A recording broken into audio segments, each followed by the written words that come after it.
So there's a new Car Seat Headrest album out. Car Seat Headrest are easily one of my favourite bands of the 2010s, starting as a solo project for frontman Will Toledo before breaking out through Bandcamp, signing to Matador and evolving into a full band. I discovered the band following their 10th album Teens of Denial and have heavily followed them ever since. Their 2018 reimagining of the lo-fi classic Twin Fantasy was one of my favourite albums of the decade and an album that I return to constantly even now. So I was incredibly excited for album number 12, Making a Door Less Open. However, I was admittedly very skeptical after hearing such mixed opinions on the singles. As soon as I sat down with the album, I knew this was going to be an album that I'd need to listen to multiple times for me to really grasp, and after almost 10 listens in the last week, I hate to admit, but I'm feeling a little bit disappointed. With this album, the band delve into a much more electronic inspired territory, something not completely alien for Toledo considering Monomania was basically a synth rock record. The band took influence from a wide variety of different genres and sounds, which although on paper is a good idea, ends up leading to a bunch of disjointed ideas which don't really come together as a full project very well. The record starts off incredibly strong with the opening track Weightlifters being this really punchy, bouncy dance punk sounding track. The atmospheric synthesizers, pounding drum machines and biting, hard-hitting guitars all blend together really well to create this incredibly catchy and exciting track. It's an instant diversion from anything the band have ever done before, and is one of the most interesting tracks on the album. It starts off very skeletal before building up into this weird blending of Nine Inch Nails, New Order and LCD sound system. Lyrically, the song is incredibly strong, and Toledo's vocal performance is one of the best on the record. He shows the true extent of his range, blending his screams with falsetto, something that feels almost alien for him. The track has some of the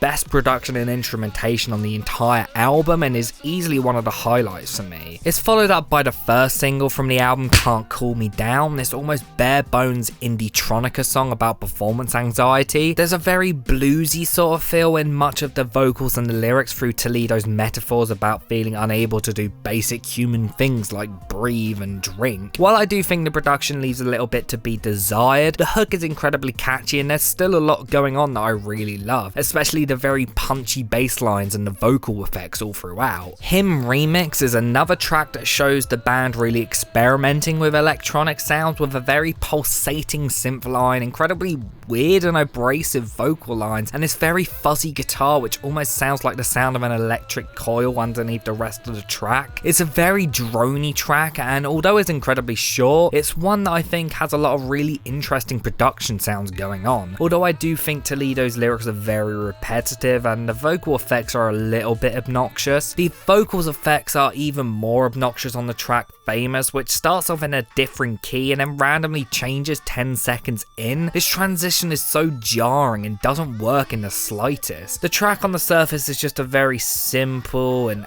average indie pop track, but the very obnoxious and grating vocal effects all throughout make it an absolute chore to sit through. And the second half of the song with Toledo just singing Change Your Mind over sped up vocal sections is super repetitive and annoying. The track Martin is this almost folktronica track blending these incredibly catchy and fun melodies with clean electric guitars, glistening acoustic guitars and punching drum machines. It's musically one of the more simple tracks on the album, but it's easily the catchiest and most memorable for me. The hook is incredibly huge and very sing-along, and I love Toledo's usage of falsetto all throughout the track. The production is quite bare bones, but I think it serves the track really well. I especially love the vocal effects towards the end, which have this very Vampire Weekend sort of sound. This is easily my favourite track on the album and one that I've listened to the most. Life Worth Missing is an example of a track that, although isn't bad, doesn't really feel unique in the slightest and sounds like it could have been done by any number of indie musicians. The bright synthesizers blending with acoustic guitars and Toledo's almost monotone singing is so average that I find this song being one that, although I don't hate and do kind of enjoy, I think lacks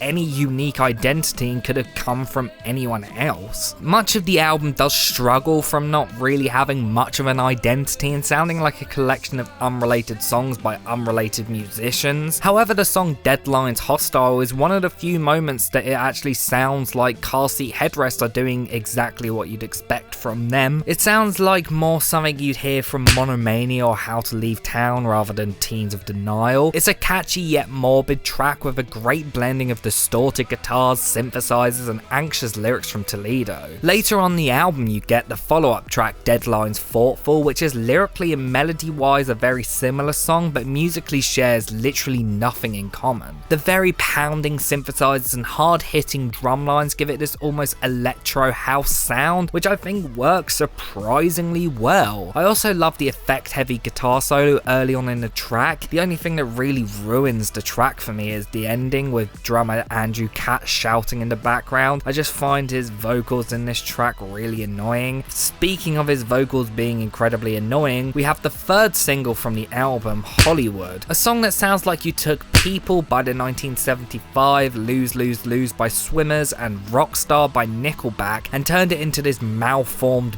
baby of a song. It has this very average glam rock riff blended with lyrics that try to be really tongue-in-cheek and satirical about the Hollywood lifestyle in a way that is so unoriginal and uninteresting that at least this really misguided and uninspired track. Andrew Katz shares lead vocals on the track, and his vocals are the most obnoxious and grating thing on the entire album. If I ever have to hear him screaming Hollywood makes me want to puke in that whiny way again, I'm gonna cut my ears off with rusty scissors. While much of the album feels like a failed experiment, this song doesn't even sound like an experiment, just a lazy attempt at making a hip-hop inspired cock rock song. It's by far the worst song the band have ever done. Apart from that, the other two songs on the album are hardly worth noting. What's With You Lately is a fine acoustic song, but too short to really be worth talking about, and There Must Be Modern Blood is an incredibly dull and average song that doesn't really go anywhere despite being over 7 minutes long. The album is musically all over the place and has incredible ups and downs. While I think Hollywood is the only really bad song on the album, much of the album is just kind of